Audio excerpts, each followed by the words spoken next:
37's Forum on Climate Justice and Public Pension and Investments. I'm going to, just because we are on a time frame, we have some wonderful guests that are here to talk to us today. I'm going to turn the mic over to our first speaker, is Henry Garrido. He's the director of DC37, the executive director of DC37.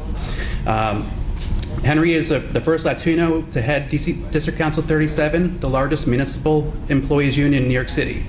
A native to the Dominican Republic, Mr. Garrido assumed the position on December 31st of 2014. You don't need to read all that. All right.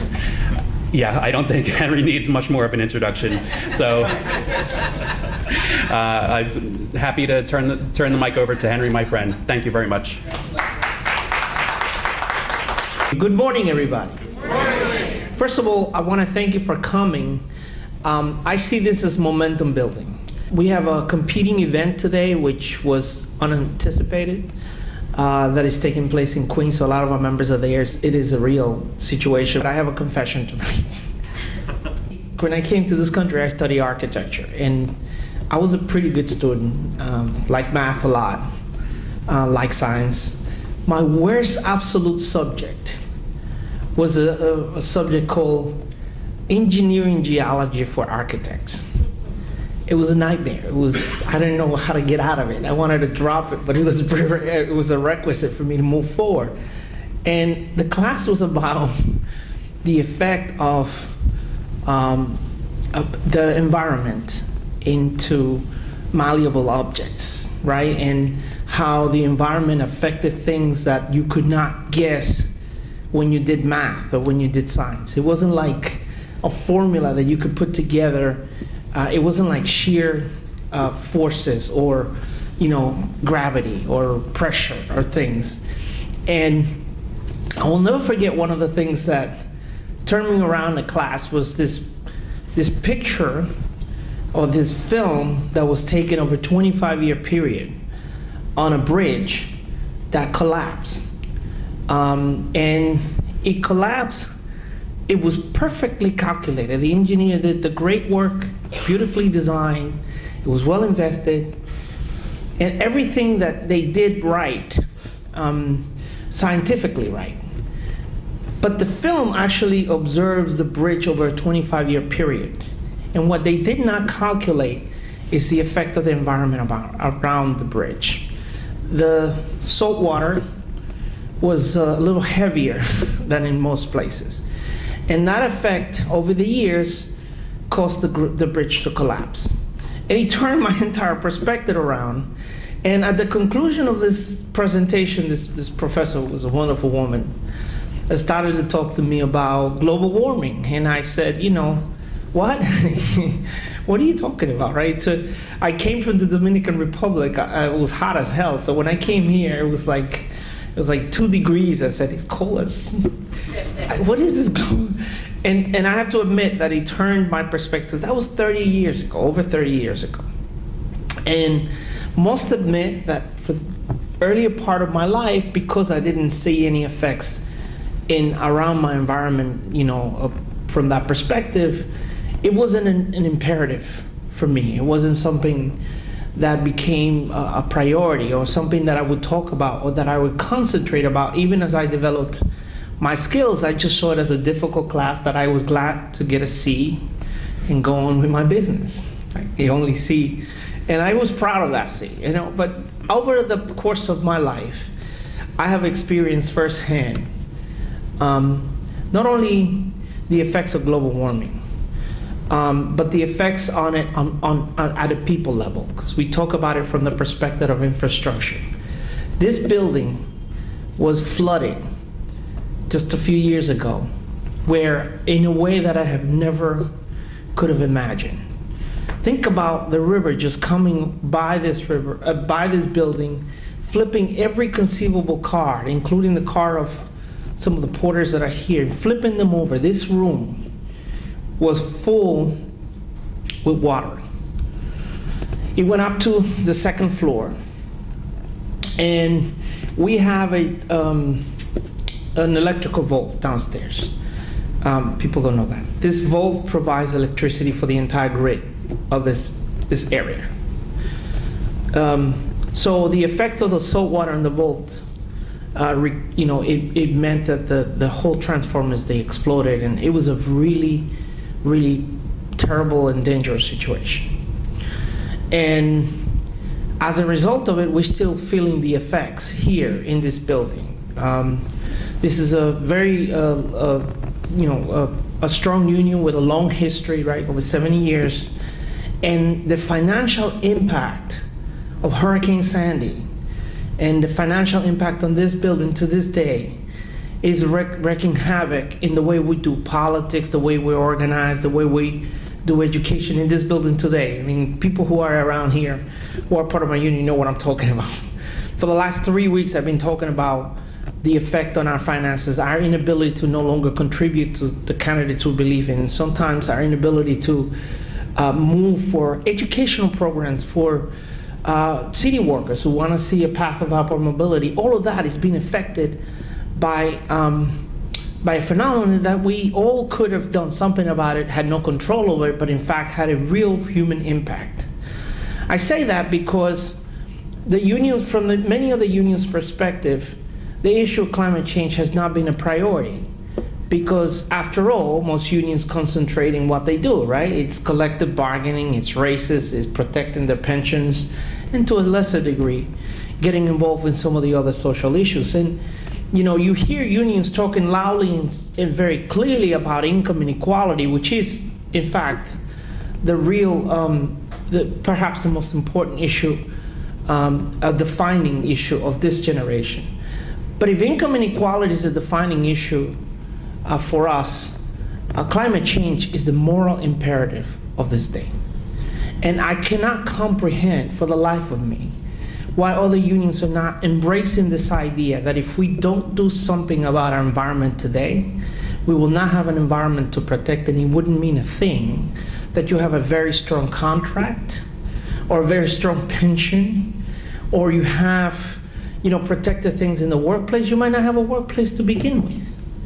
So I believe, as I said, since I became executive director here about 2 years ago, I tell my staff all the time, and I tell the leaders of these unions, we have to be the catalyst of progressive change in this society. We can only sit idly by and say we're content to taking care of our own, taking care of our contracts, taking care of those issues, because that is the main reason why the labor movement is suffering throughout this country.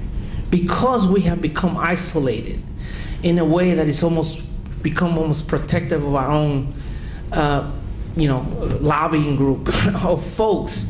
We cannot be blind to the realities. And part of that, it not only involves talking to people and engaging people, but actually doing something. And so I'm going to use this parallel because I know you're going to have great speakers to talk about different things. But I'm going to use this slight parallel for what transpired when I became executive director 2 years ago. I had huge issues with hedge funds. Now, first, as a executive director, I felt it was important for me to serve and go and learn what was going on in our pension, because for many years I would be completely appalled when I would see returns on things that really bothered me, right?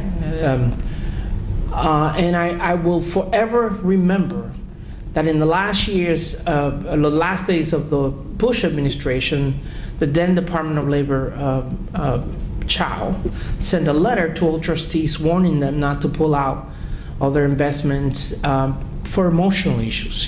The letter talked about it because people were panicking about the housing crisis. People had began to see the signs as investors, but didn't do anything because they were afraid that as fiduciaries, they had to fulfill that need first, and they were afraid to act.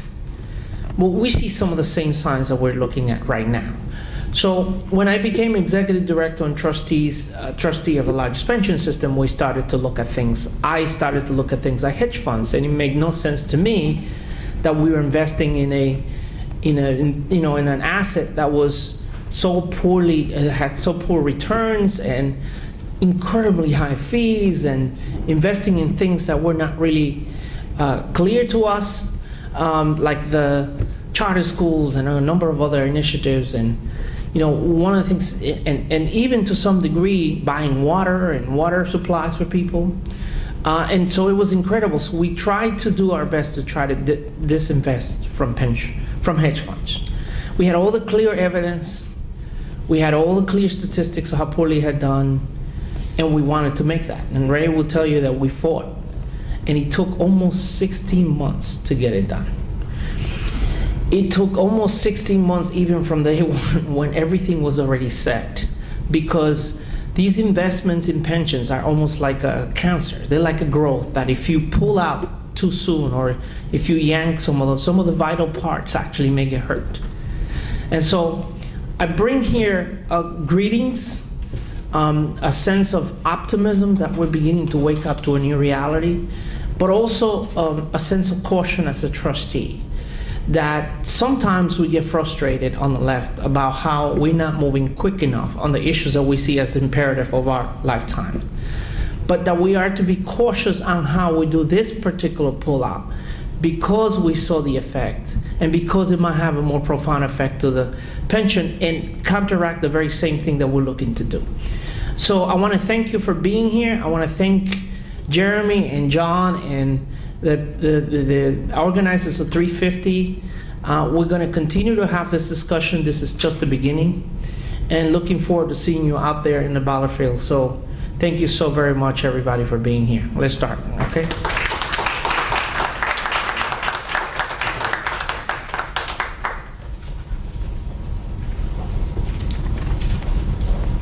All right, thank you, Henry. So as soon as I walked away from the mic, I realized I hadn't introduced myself. My name is Jeremy Sanders. I'm the president of Local 1501, part of DC37. I represent New York Zoological and Museum employees. I myself am a zookeeper, and I'm the chair of DC37's Climate Justice Committee. Along with John, we've really been trying to bring some of these issues to the forefront. So again, thank you everyone for coming. Introduce our next two speakers. Senator Liz Krueger and Councilwoman Helen Rosenthal. Senator Liz Krueger was first elected to the New York State Senate in a special elections in February 2002, and is currently the ranking minority member of the Senate Finance Committee and a member of the Codes, Elections, and Higher Education, Housing, Construction, and Community Development, Mental Health, and Development, Disabilities, and Rules Committees. Senator Krueger is a strong advocate for tenants' rights, affordable housing, improved access to health care and prescription drug coverage, social services, and more equitable fundings and public education, including higher education. She has made reforming and modernizing New York State's governmental and electoral processes and tax policy central goals of her legislative agenda. And Helen Rosenthal represents District 6 of New York City Council and is the chair of the Committee on Contracts. She has introduced and co-sponsored several City Council environmental initiatives, such as legislation to reduce greenhouse gas emissions and improve the safety of our streets, as well as the solutions on the People's Climate March and Trans-Pacific Partnership. She is a leading voice on the issues of accessibility, civic engagement, affordable housing, pedestrian safety, the environment, and adequate funding and social service providers. So please, help me welcome Senator Krueger and Councilwoman Rosenthal.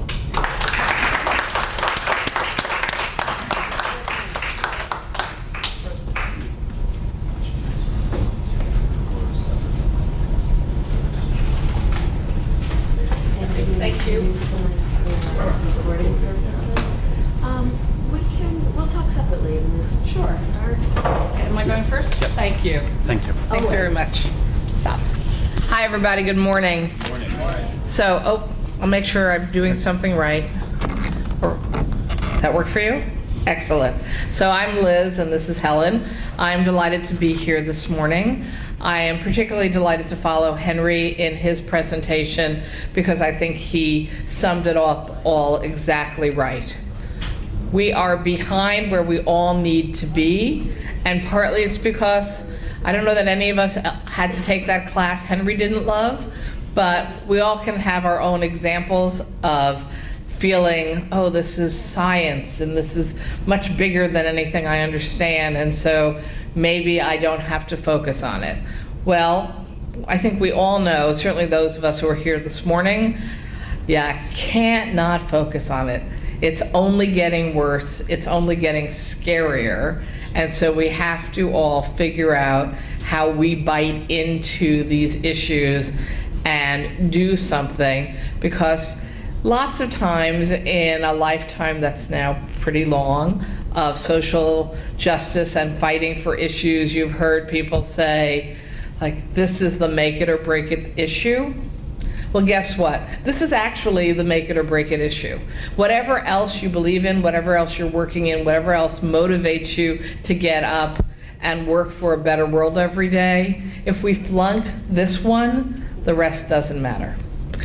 And I will tell you that I am a proud member of the New York State Senate, which is a little hard sometimes to be proud of, but I am serving in a Senate where the majority party has actually decided in the last year or so to start denying climate change. It's 2016. The evidence is in, as Henry so articulately pointed out. It's the state of New York. Last time I checked, most senators, even if they're not your ideal dream candidates, are not brain dead, and yet when we tried to do a simple annual Earth Day resolution, you remember Earth Day, right? People got up and objected to us talking about climate change on Earth Day because there was no evidence of that. There was no evidence that we needed to do anything about climate change.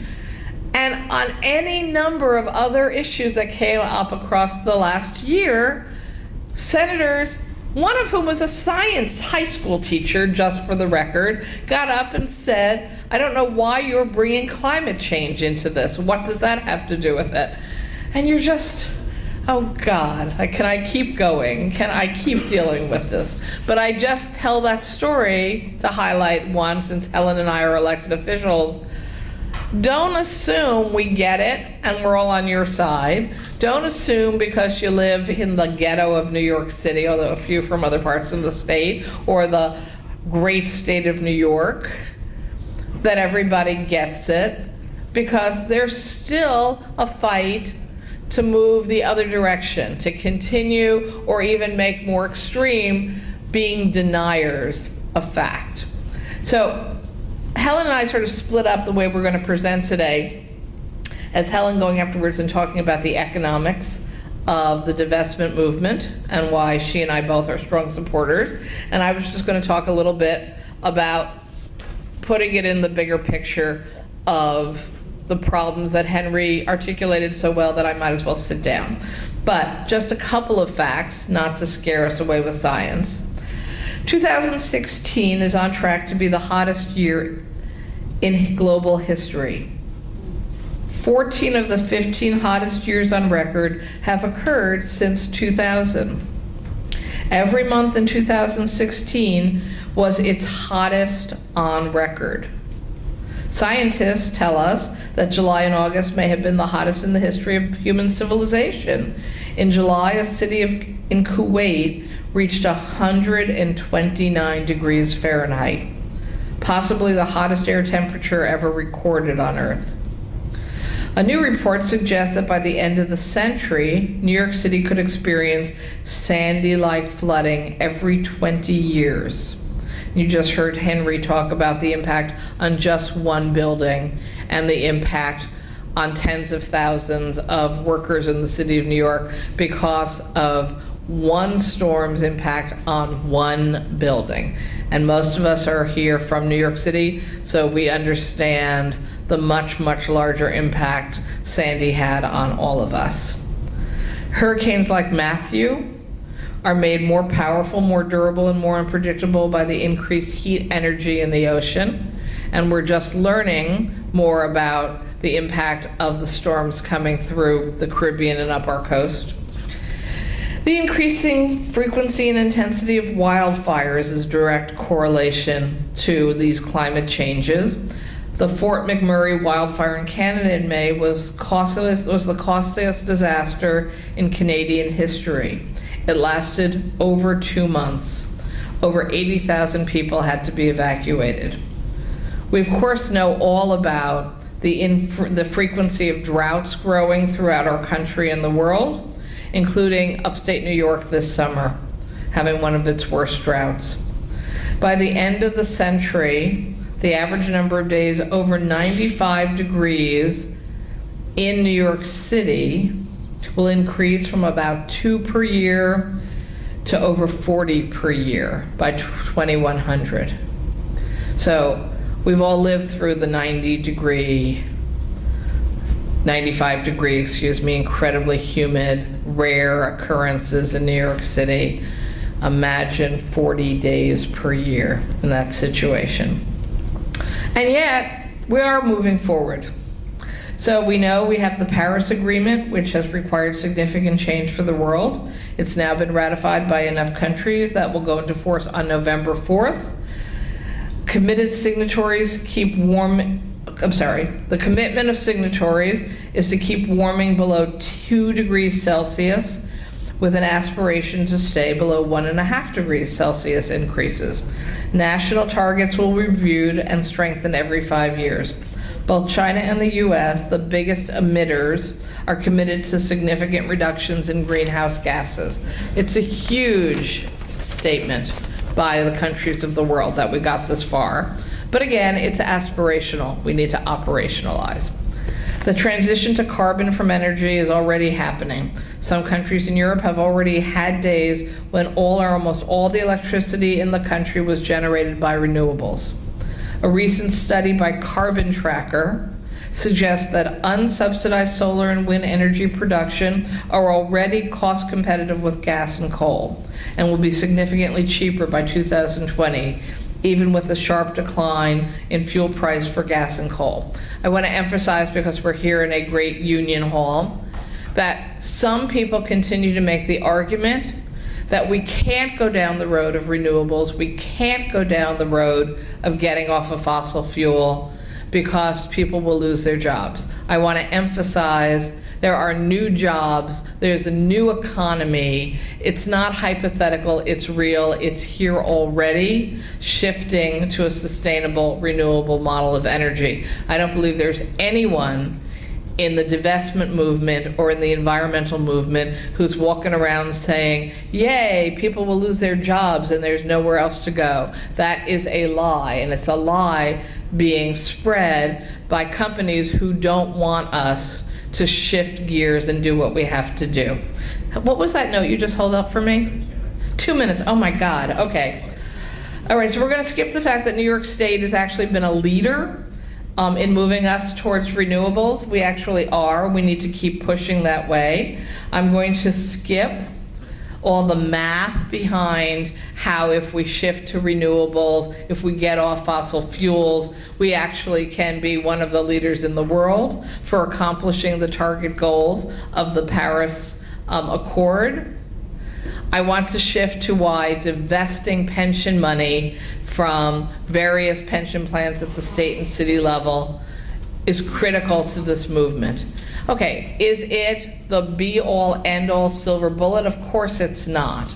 But is it critical to send the message loudly and clearly to the fossil fuel companies that they're done? We need to move on to renewables.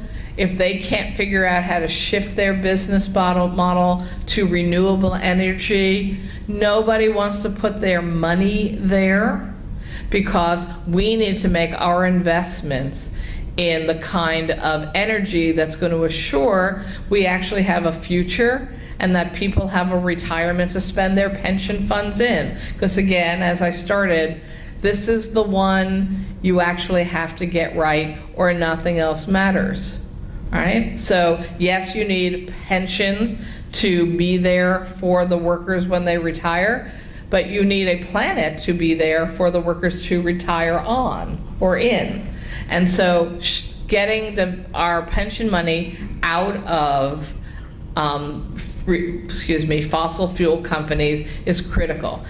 And I know some people argue that, well, we can influence the companies if we keep our money in. We can be activist investors. And I believe in activist investments. But it doesn't work with companies that are basically 100% fossil fuel, because they can't change their behavior. Their entire business model is the wrong answer. So my proposal legislatively, and there is a bill and lots of people know about it and are supporting it, is to say that the companies, the 200 worst companies in the world for fossil fuels, should not be part of our pension fund investment plan. And we have alternatives, and we have alternatives that will protect the workers, but major institutional players, government, needs to say enough is enough. We don't have time to waste. We're not putting our workers' futures in the hands of fossil fuel companies. And now I'm going to stop because Helen's going to pick right up with the fact that it's bad economics for workers, but I'm doing one promo, and the flyer's on the back table. On October 28th, which is just around the corner, I'm hosting a discussion with the staff from Tom DiNapoli's office, who haven't yet jumped on the we need to divest from fossil fuels bandwagon with us, but they are coming to a roundtable discussion with experts, some of whom are in this room, on the opposite side of the argument. We're going to have a healthy, civilized discussion going back and forth about why some of us strongly disagree with the state controller's decision not to yet divest completely state pension funds from fossil fuel companies. So the flyer's on the back table, October 28th, 10 to 12, Baruch College. I hope people will come. Thank you very much. Very, very nice. I left you my pen. Hi, everyone. My name is Helen Rosenthal. I'm a New York City council member. I represent the Upper West Side of Manhattan. And I want to start by giving you just a second of my background. One of the jobs that was seminal to the way that I think about government, now in my role as in an oversight position on the city council, was working in the city's budget office, where under Koch Dinkins and this much of Giuliani. And what was instilled in me is the importance of fiscal responsibility. Every dollar we spend is a precious dollar. It's all we have is our taxpayers' dollars, and we have critical services that we have to spend it on, critical responsibilities as government. So now, as a city council member in an oversight position, I'm very interested in how are we being fiscally responsible, and what can I bring to that discussion. So, as some of you may know, when the city council chooses a speaker, how many people know about the politics behind a speaker's race? A little bit. It's very important. In the speaker's race, you have these 51 council members who are voting on who's going to be the next leader of the city council. And this time round, I was on the winning side. I thought Melissa should be our speaker. I think she's done an amazing job. For those of you who don't know her, Melissa Mark Viverito, exceptional. And I was on the winning side of this race. So as one of the winners, right, what do you get? And what you get is to very likely get the committee You get oversight on the committee you want. So I won, right? And the committee I wanted was the Committee on Contracts. Now that might seem a little odd to some, but what it has allowed me to do, and what I'm interested in doing, is getting into the weeds of procurement, the weeds of how we spend our money and why. Now, in about a year from now, we're going to have another speaker's race, and I hope to be on the winning side. But if I'm on the losing side, there's a chance that I might be made the chair of the Committee on Contracts.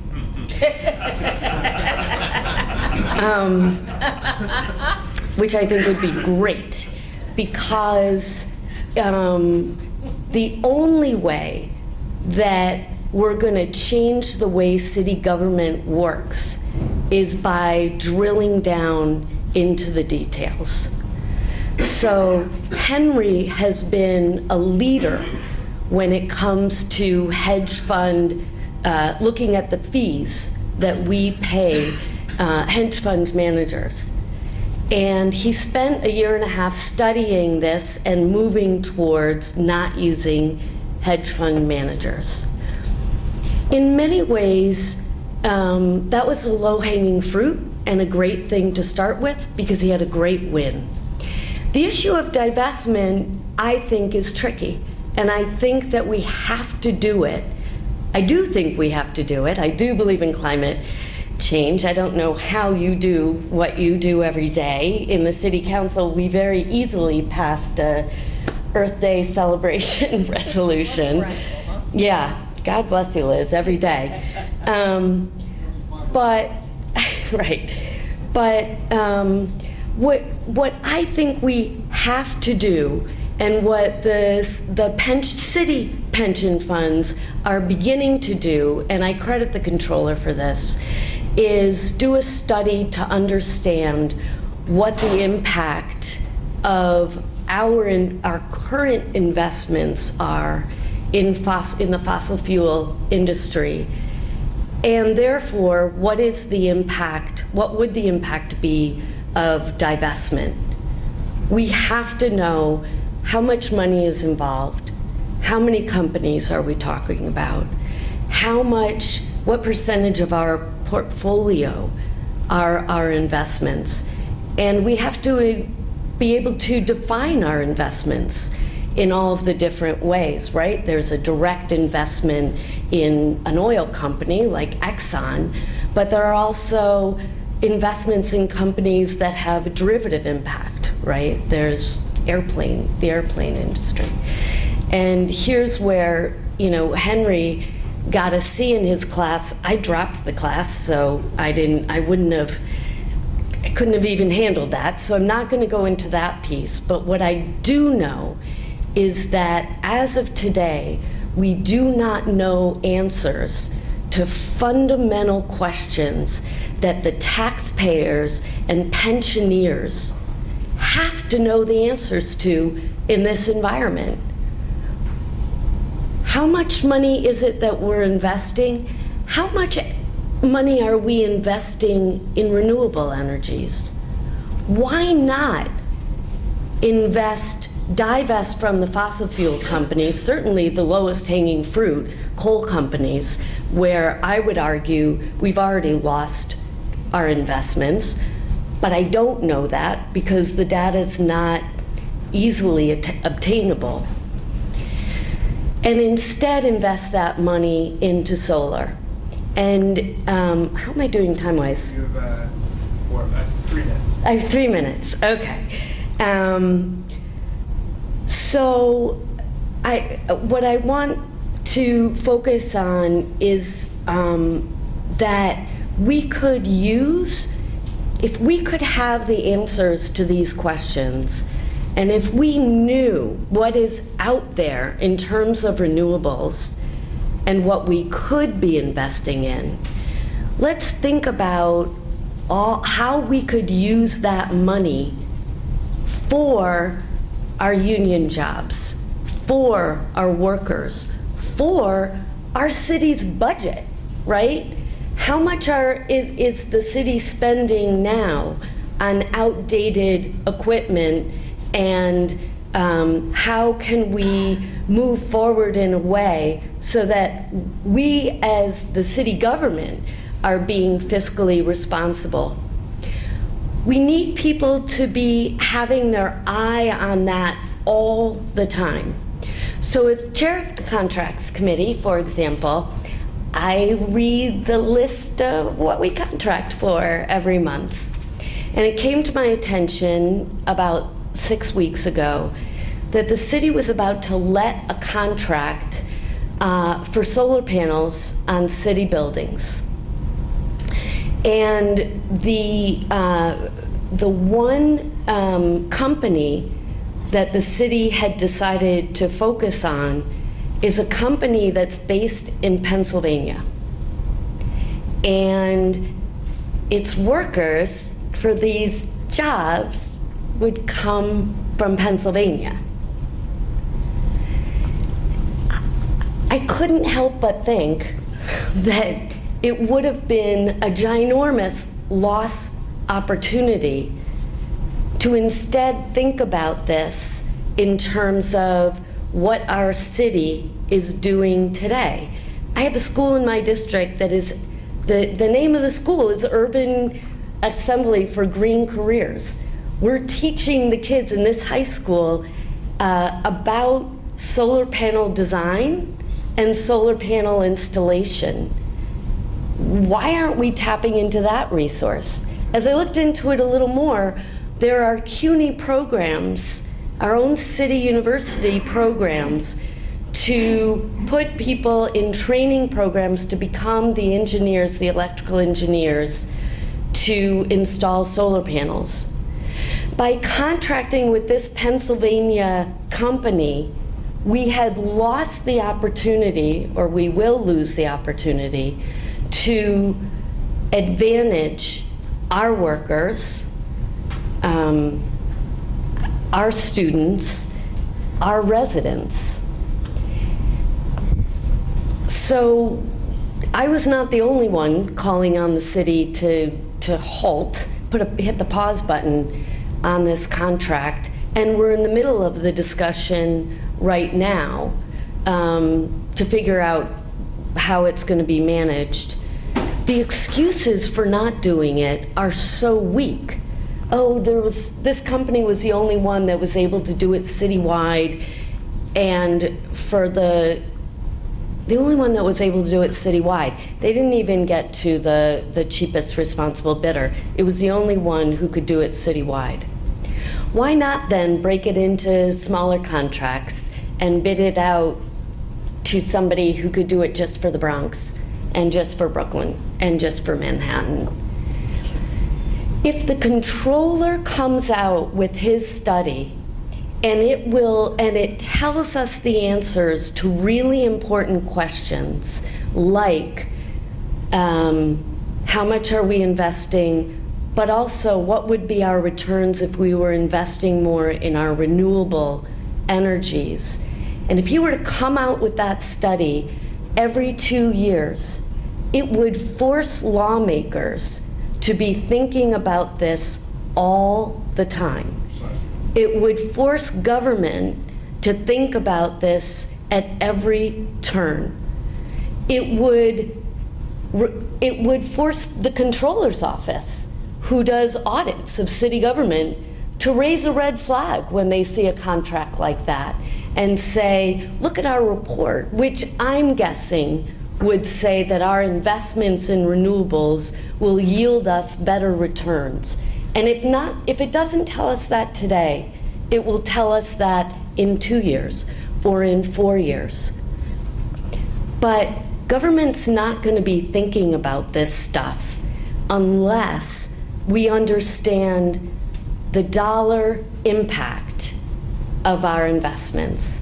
And that's why I'm glad Henry continued the fight to make sure the controller would do a study on fossil fuel investments and what the impact would be for us to divest and instead invest in renewables.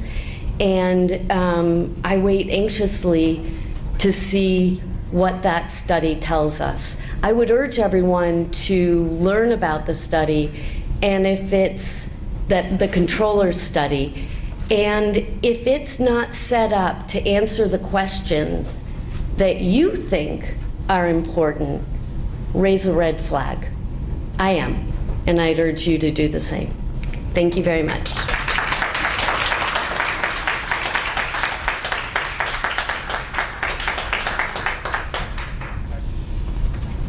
Thank you, Helen and Liz.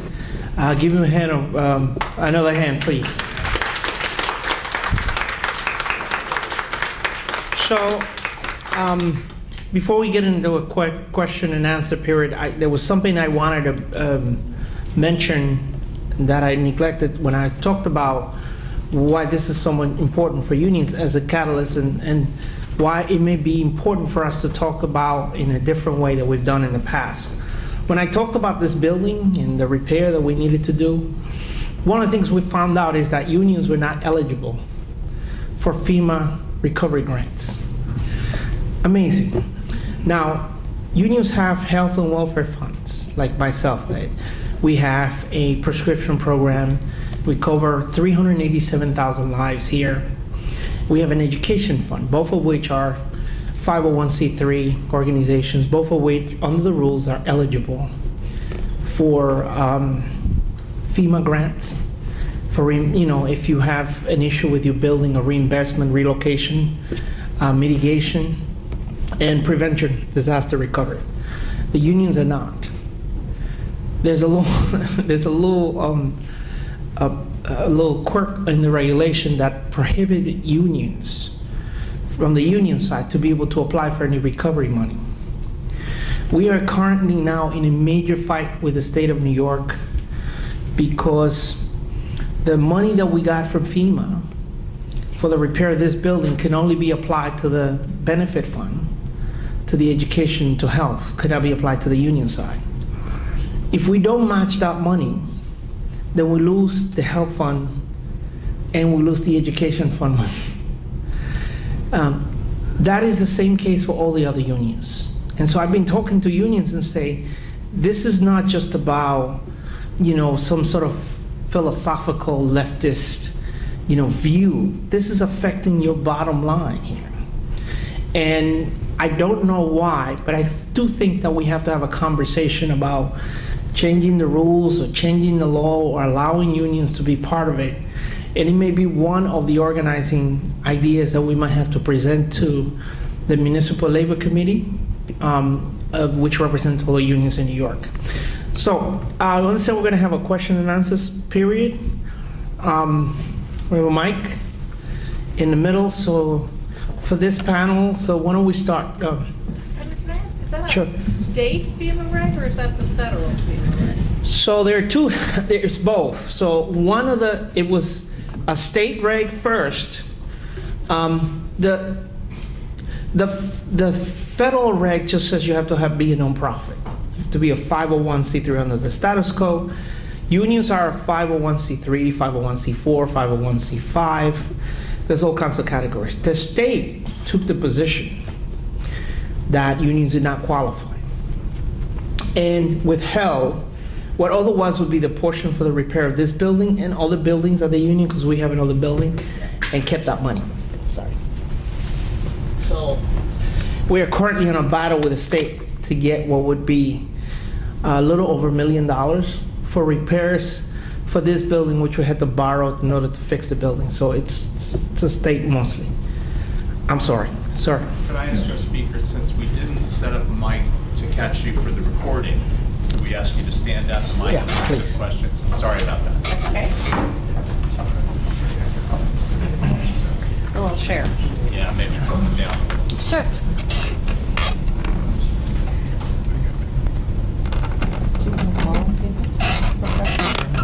Or they'll just put them to show up. If you could just identify yourself, please. Appreciate it. Yeah, I'm Tony Bernovich. I'm on the executive committee of the PSC, Professional Staff Congress. where I represent all of the Borough of Manhattan Community College faculty, staff, and everyone else, and also faculty advisor to CUNY Divest from Fossil Fuels, where we had Liz Krueger come just on the 22nd. Very wonderful presentation, and I applaud Henry Garrido taking the initiative and sponsoring this very important panel that we saw today, or heard today.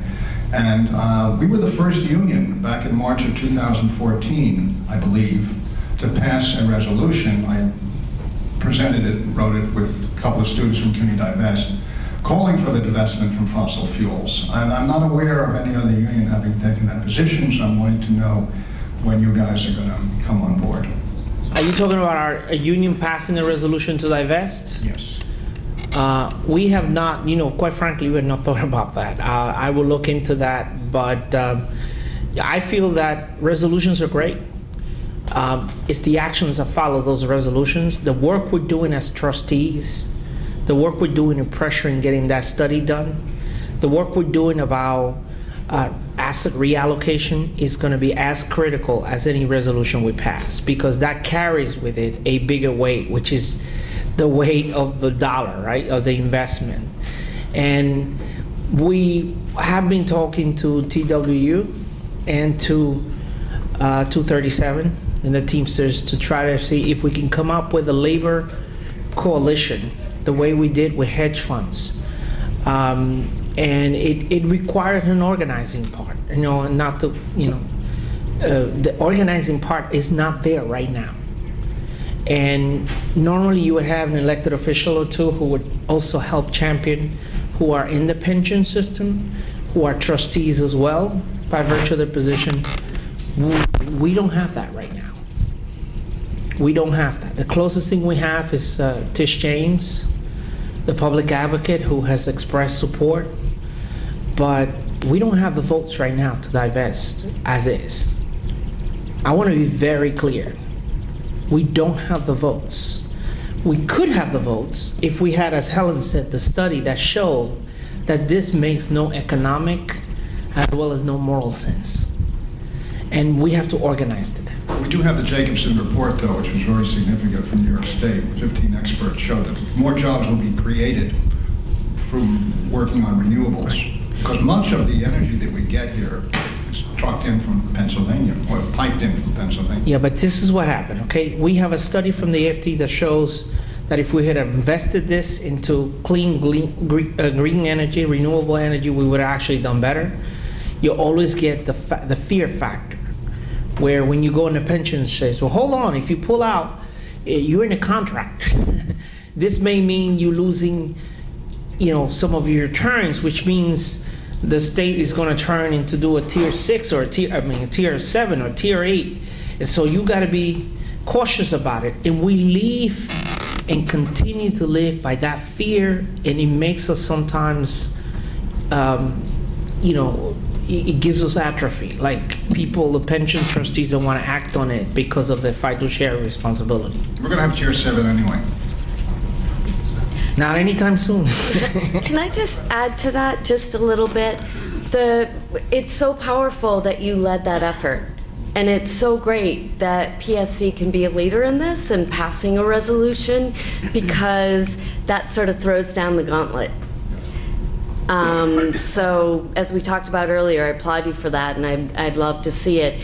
But I don't know what the timing is for the study. I hope soon, but as the folks who are the fiduciaries for the city, there has to be a lot of evidence to make sure that the markets respond favorably. And let me give you an example of that. I am a strong supporter of Mayor de Blasio, and I think that what he's done for services and for the public has been extraordinary. More cops, the pre-K program, so more teachers, He doesn't talk about this, but there are more building inspectors to make sure our buildings are safe and that our tenants are being protected in the buildings. But the bond rating agencies are starting to notice that and say, wait a minute, your head count is going up appreciably. You have to start thinking about the impact that's going to have on, even your pensions, the cost of your pensions. All the times, government leaders are weighing these two things, and it's incredibly important that we make these decisions based on evidence. So, thank you. Dominic Frangiolo, former council member in Caroline, New York, former deputy supervisor. Thank you both, Helen and Liz, for your leadership. So I'm representing elected officials to protect New York, as I just introduced. We, for example, wrote a letter signed by 850 electeds across the state from every county to the governor to keep fracking out of New York, and so we helped win that ban. We're now circulating a letter on divestment to the comptroller for New York State. And my question is, as you talk with your peer elected officials, what are the top two concerns that you have from elected officials supporting around divestment, and how do you address them successfully? So at the state level, because I've been carrying a bill for divestment, I think it falls into two categories. The position of the state controller, which I understand, that he is the only determiner of how pensions are invested in New York State. That's different than New York City, where we're talking about trustees and 3 different pension funds. I think it's 3, right? 5. Sorry, thank you. 5 different pension funds. So the state controller is technically the only decision maker for the state pension funds, and he does not want the legislature dictating any of the rules of the road. And there are legislators who agree with that. And frankly, there are arguments about why you don't politicize, so to speak, the investment strategies for the pensions of New York State. Although I will also point out that even, I think, in the last few months, the controller has made determinations to divest from certain other categories of investments, making the argument that the policy impact of those investments would be so negative on the state of New York or the world that it's no longer okay to invest in those programs. I have said over and over again to the controller and his staff, if they want to beat us to the punch and make the decision to divest from the 200 CU worst fossil fuel companies before the legislature passed a law to say he has to, that's okay with me. So if he wants to just do it because studies show, more studies he might choose to do confirm it's a wrong thing to do, okay, I'll go home and go, damn, I didn't get my bill passed, but I accomplished the goal. I can live with that. So that's one of the areas. And then the other is exactly as Henry and Helen just answered the last question, people's concern that the impact of fiduciary responsibility to long-term pension holders must be upheld, and that you don't want the state to do anything that would put pensions at risk. Now, I actually think for people who look at the bill that I've introduced, it actually has a escape clause for the controller. If for any reason his experts determine any specific stock divestment could or would do damage to the pool and mix of state investments, he gets extra time. So my bill actually says you have 5 years to divest. There's about $5.5 or $6 billion of state pension money in fossil fuel companies, like the ones that are targeted. So it would be like $1 billion a year. But if for any reason of divestment, let's say over a 5-year period, on a $160 billion pension fund. So it doesn't sound like it would be that hard to do $1 billion a year, but if for some reason his people said it would be a problem, the legislation I want to pass would give him that out. But certainly it is the concern about the long-term impact. I would argue from the research I've done, again, not being a scientist or an economist, that the research is showing the risks to the pensions are far greater remaining in fossil fuels, because these will be what's called stranded assets when nobody is investing in fossil fuels and you're the ones holding the bag, and that you don't want to be the ones holding the bag. Can I So, go? yeah. Just in New York City, it's a little different.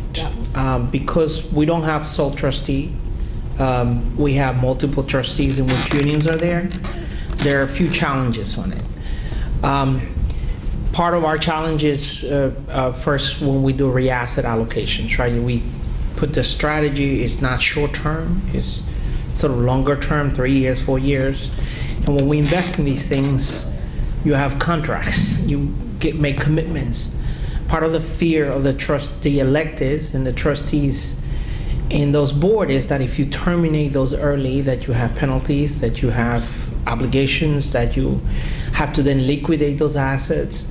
And what I learned from hedge funds, which I think it's critical to the discussion, is there's a difference between divesting and liquidating the assets that you have. And it's a process we have to talk about it, right? Because one is to say we're going to put a line on the sand and say, henceforth, we will not invest anymore, and then wind down from this perspective down, so that you could get to a point, as the senator said, 5 years or whatever the goal is. That's one way to do it. The other way that sometimes is not so clear to my members is, why don't we just pull it out, like pull the switch, pull the plug? And as I said in my comments, think about it as a cancer, that if you yank it out too soon, you may affect some vital organs that you did not intend it, even though you know the cancer has to be removed. So we need to organize around this issue, and we need to have, what is missing from this fight is not elected officials, with all the respect. You ask the elected officials, and the overwhelming majority of them will tell you they support, at least in New York, that I know. They acknowledge climate change, they support it, although some of the folks at the state are a little different. But here in New York, I can say that overwhelmingly, as Helen said, the city council has done great in pushing this issue. But we are missing something much more important, which is our members, our constituents, to begin to demand that this happens. When you see a groundswell of people demanding it, elected officials, I don't even say politicians anymore, elected officials would follow. And what I am a little bit concerned is that we're not seeing that groundswell, even though the majority of the people react to it, and we saw it in the People's Climate March and everywhere else. We need a demand from the people that says, this is insane. We can't keep doing this over and over again. And when you see that, then you will see the movement by those electors into a real actionable plan. Can I answer really quick? I am a politician. I just sort of want to follow up on what Henry said. Your question is the right one, and you obviously know this because you've been in a position where you have to change minds or, actually implement something. I think the moral imperative for New York City electeds, I think the moral imperative is there. And that is evidenced in 1 million people showing up for the climate march. It's the first thing anyone who has fiduciary responsibility will tell you is it's a different standard. Having a fiduciary responsibility is a different standard. I think with a roadmap, I think when we see the results of the controller's study, and if we really get a roadmap for divestment and reinvestment, that will address fiscal responsibility.